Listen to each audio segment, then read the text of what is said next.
Hey, so my name's Lori Majewski. I am an on-air host at SiriusXM on the First Wave channel. Does anyone listen to First Wave? I'm filling in for Larry the Duck all this week.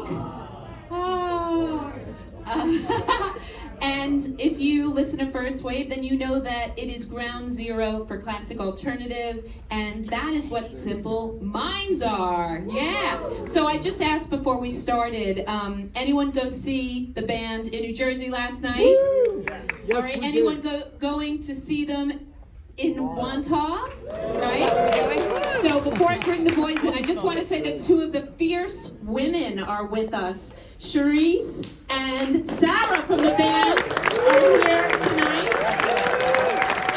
Come on. If you haven't seen them yet on this tour, when you see them in Long Island or in Philadelphia, you are in for a treat. Those two women, oh my God. Good All right, job I'm going to bring last night, out ladies. Good the job. two guys, the best friends that are the heart and soul of Simple Minds, Jim Kerr and Charlie Burchill. Come on down.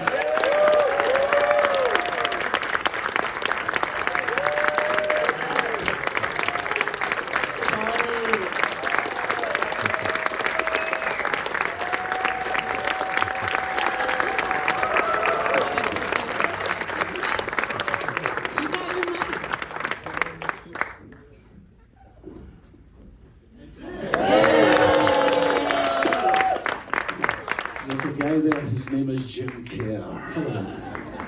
It's true. Wow. All right, guys, so we're going to be seeing your documentary, Everything is Possible, in just a little while. And I talked to Jim recently, and he told me he didn't want a documentary. What? Well, we'll get to that in a minute. Thanks everyone for coming. Thanks to all of you. Really appreciate it. Thanks to you, Laurie.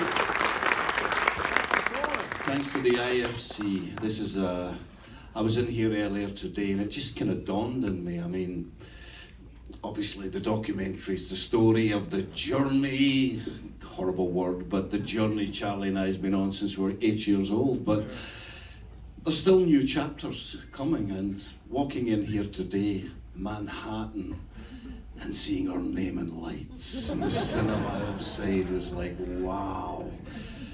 We're on acid, Charlie. But sorry, Laurie. So yeah, we didn't want a documentary. I don't think it's so much that we didn't want a documentary. We were so we were doubtful when you see the documentary, and I think looking around here in the best way, we're kind of all of a similar generation. You'll see that the thing about Simple Minds, the documentary, is that we literally came from a different world. That world you're about to see that we came out of, that you all came out of, kind of no longer exists. And we thought the young director, who we think did a marvelous job, Joss Crowley, he wasn't even born then. It's a bit like Every Night with Cherise Osei drums. She wasn't born when she's playing these songs, and you think, how can they possibly understand? How will they capture the sort of zeitgeist of the times? And that was the thing that we were the most dubious about. But anyone who's been in a band or for any length of time now, at some point, you're almost obliged to tell your story now, whether it's a book or a documentary. People want to know your story. If they like the music, at a certain point, what's the story? When we were young, we were all chutzpah. We didn't have any story. We made it all up. Now, we've lived like everyone in the room has, and there is a story. There'll be things in here that you will identify, just the process of living as well as being in the band. So we thought, how do you do that, and how do you make it different from every other documentary? Well, we didn't. But hopefully within it, we hope you find a kind of humility that that's more connected to the people who brought us up and the neighbourhood we were from, the people who made us who we are. I think that comes through, and hopefully that's also what Charlie and I felt. Yeah, we did it. It works as something that pertains to us in particular, regardless of the format. Stop me if I'm blabbering on. Well, Because Charlie won. I know, I want to get Charlie in here. Charlie, one of the things that makes this story unique is that it's about friendship too. It's about your friendship, your lifelong friendship with Mr. Jim Kerr. Tell me about seeing that on screen, and did it make you stop for a minute? When I saw you in LA recently, I said to you, oh, when Jim moved to Sicily, you know, did you miss him? And you're like, no, I live in Sicily too, 2 doors down. That's true. I was like, what? So tell me about He's stalking me. It's pretty sad. Charlie, tell me about seeing your friendship on screen. Well, obviously that is. Oh, is there a translator in here? But this might get difficult here. No, I mean it's amazing, Laurie, be able to have a document of that friendship. You know, I mean, Jim and I, you know, we never had any expectations when we started the band, and we, and every stage has just been a great surprise. You know, and then when you arrive at this point, as Jim pointed out, you know, we were compelled to actually tell our story. So when you look at it and then you realise that you're not just talking about the band and everything, but you know, it's almost like subtext, but the friendship is actually, you know, a big part of and recently when we do interviews, a lot of, you know, it's always the focus is on our friendship. And we've never really sat down and ever even thought about it, to be honest. You know, we just don't, it'd be too weird. But, you know, then you see well, you know, you have a document like this, and you think... Oh, Well, in the film, though, Charlie, we find out you had the best vinyl collection of anyone. So you were really important to young Mr. Kerr. No, Jim had the albums before me, Laurie. Charlie's brother had the best record collection, and, so we had to wait till he went out, and then try and gingerly put it on so as not to scratch and all that. But even there, I mean, every interview we do, after all this time, Charlie will say something. I'll think, God, is that right? He just said there, when we started the band, we had no expectations. We wanted to conquer the fucking world. But he calls that having no expectations. Excuse my language, that's Charlie's influence. But no, Laurie, Jamie, I'm the eldest brother, Charlie's the youngest brother. And Charlie's brother Jamie was the cool guy. He was the first guy to have the sort of Aladdin Sane haircut and the denim shirt with the braiding and clogs and Cool. and he had the Doors and he had Alice Cooper and he had just stuff that you couldn't hear on the radio, the UK at the time. So I think it's safe to say that, in fact, any time we play in the UK when Charlie's brother Jamie comes, we always take a minute, knowing he's in there, to single him out and give him credit. But that was the neighbourhood we were in, you know, so many characters that were. It's interesting that we're here in a cinema because also, you know, at that time in Britain, not so much now, art house cinemas, books, music, people were turning us onto a lot of that. There was Glasgow itself at that time, it was a bit of culturally, it was a bit of a desert, but they had this great, and it's still great, in the roughest part of town, this amazing theatrical group. It did all the classics, but it did it in a real avant-garde way. 90% of it went over our heads, but there was something about the atmosphere and the creativity, and so all of that, as well as the music and the album collection, is the kind of soil that we grew out of, Charlie and I in particular. In terms of the music, the band essentially was a school band. The original Simple Minds played the first gig. Of the 5 on stage, 4 were in the same class at school. So it was a kind of a school band as well. And, you know, that was, without all that happening, we were saying that downstairs, without all of these things happening, a particular moment in time, it's led to us sitting here today, and that's my favourite line in the film is near the start, where it shows you the Glasgow that we grew out of, which was Glasgow, and it's bless you. Glasgow, just before we were born, was a real, it was the second city of the British Empire, shipbuilding and steel and even medical. Glasgow was really something, but by the time we were coming up, the golden age had kind of passed.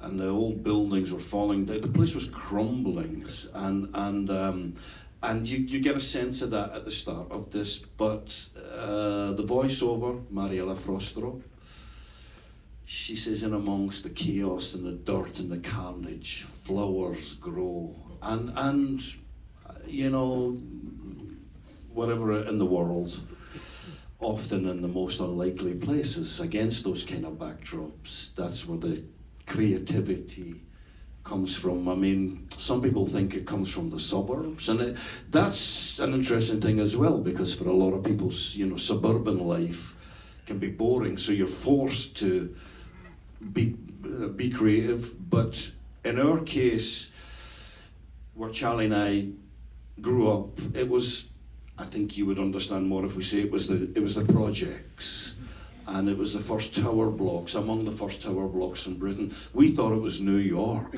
because wow, we're going to live in New York. It was our own Gotham City. But that's the soil from where we've come out of, and from where a lot of the music originates from.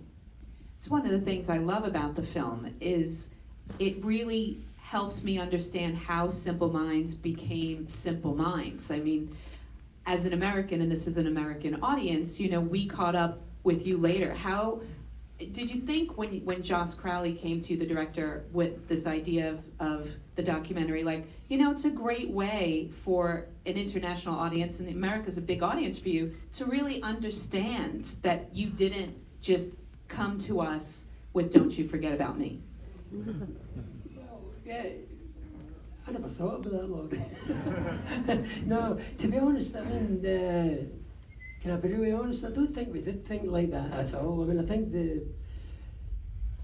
even think we thought it would get a release here in the States, you know, because, it's, apart from like the obvious big hit and whatever, and a big album, we kind of, we've always kind of felt that we should have worked here a lot more, and that we should have done a lot more in the States, actually. We should have done what we did essentially in Europe, we should have... The balance was always out. I mean, it wasn't really until the 4th or 5th album that we had a solid record deal in America even, whereas other places, by album 2 and 3, we were starting to make dents but to be fair, I mean, and there'll be people here tonight that before Don't You Forget About Me, and you know this, they were already into New Gold Dream and Sons and Fascination and the great stations like LIR and, so there was hardcore, there just wasn't money spent on making it bigger, and that's when you got the combustion of the song and Molly Ringwald and John Hughes and MTV and Live Aid all in 6 months. And those great lyrics, la la la la, that for generations have worldwide from, yeah. It was a moment in time, you know, it was just one of these sliding door moments that, it's funny when you talk to Charlie and I about it, and we almost have to, because that song is, obviously it was such a song of that generation, but now also subsequent generations. It's a bit of a sacred cow to a lot of people because they remember their bar mitzvahs, or they remember meeting their loved ones, or going to their first gigs together, or whatever.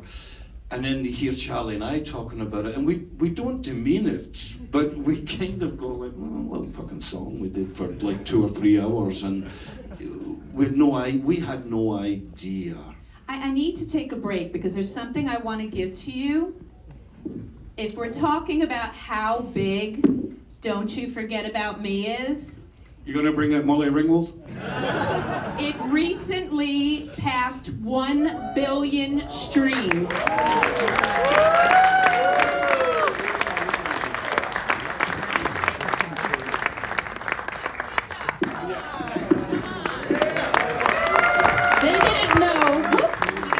They didn't know they were getting this today, so. We're gonna fight over who keeps it.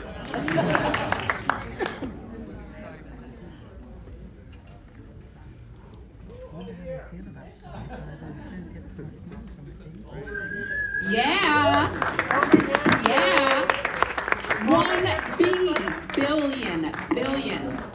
And I hear you guys talking about, oh, we didn't spend a lot of time in America. You're here right now, and the response you are getting on this tour is outrageous, right? It is really. And you have this, and I hear you have a book coming out. So does The this... real story. Does this make you want to go back to Italy and just close the door, or are you reignited to play more? I mean, your last record was fantastic.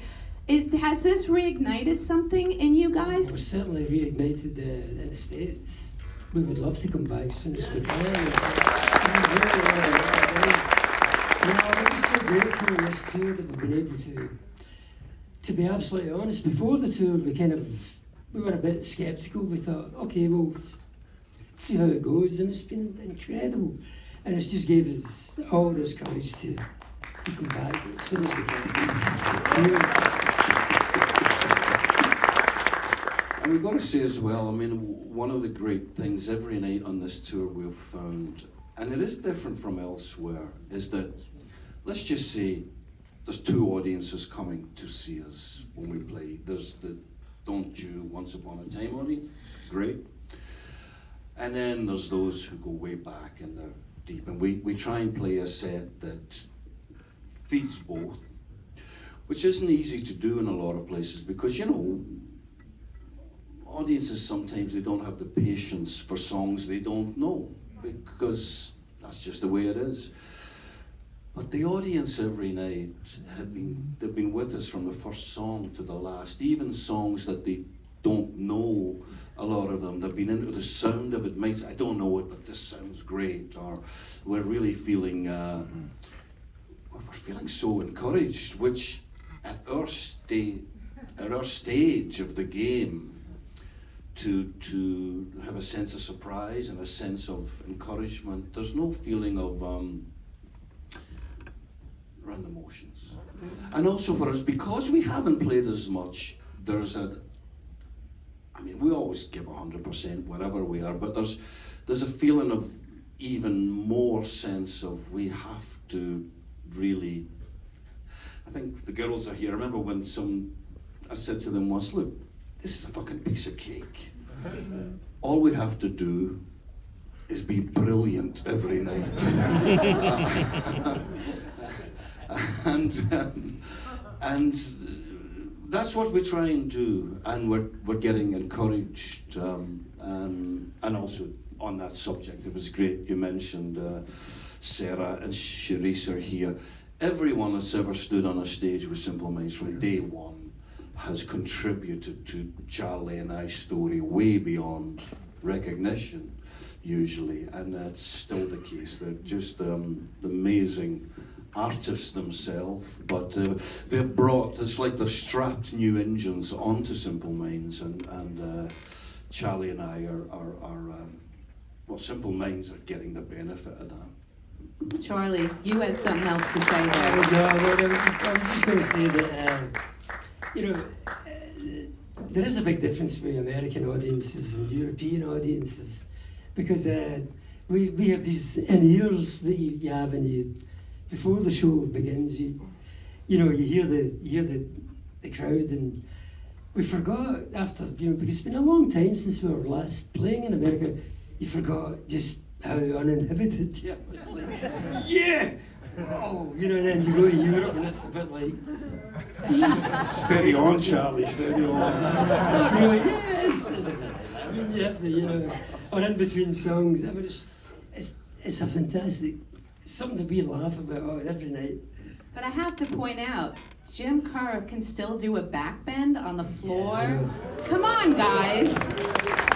Do you want to do it? No, did you have to practice that for months? And were you like, I watch it and I'm like, oh my God.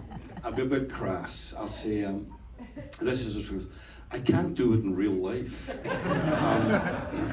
And then someone said, yeah, you're like a hooker. You can only do it when you're getting paid.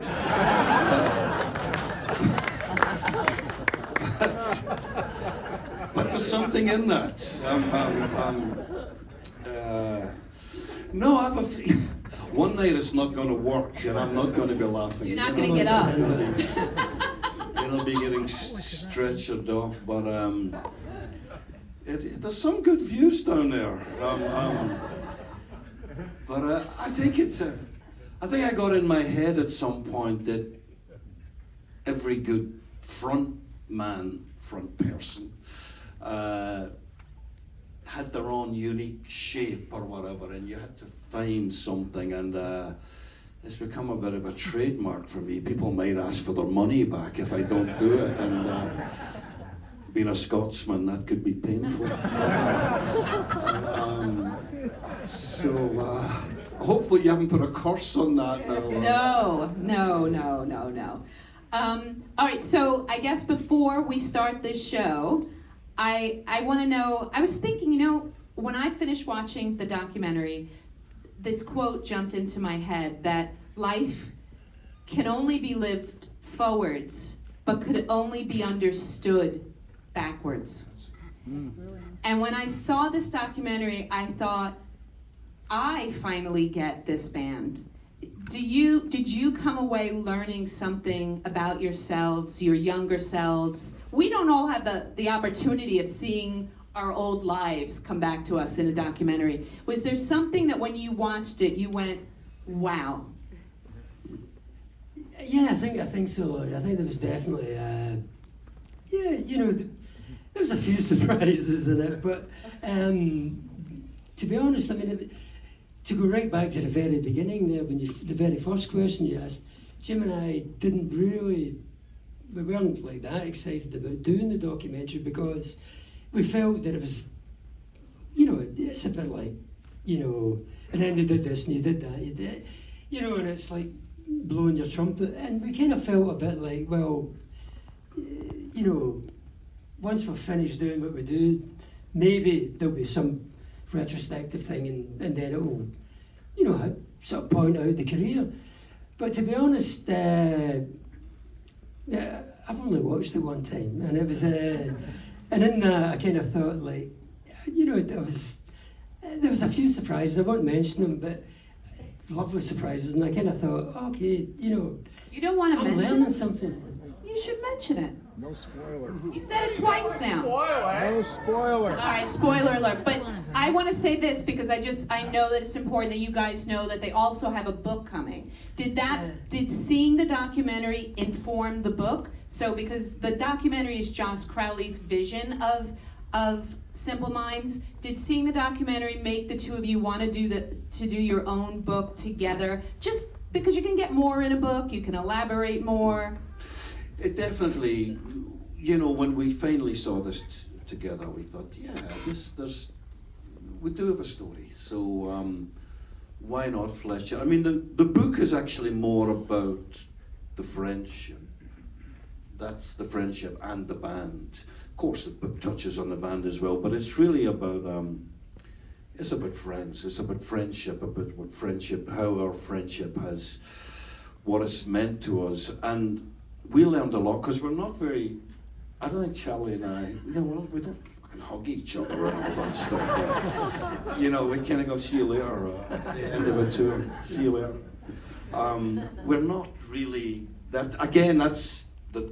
Unfortunately, I say unfortunately, because that's where we were brought up, where men were made of steel and all that stuff. We still have we're still a bit like that. You know, before we go on stage, all the band hugs each other. Charlie, and they hug us too, and we're a bit like, fucking hug me, you know. I'm not hugging Charlie.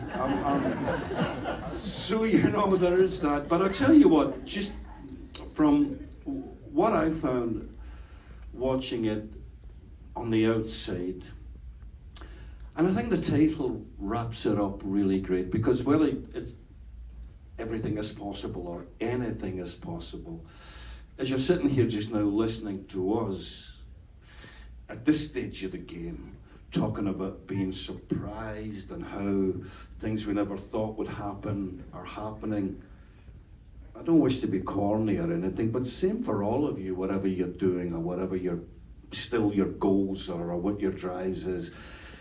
It is amazing. It is fucking possible if you put your whole commitment behind something. We have found that doors open a lot easier than you would think, and so that's my self-help. Whatever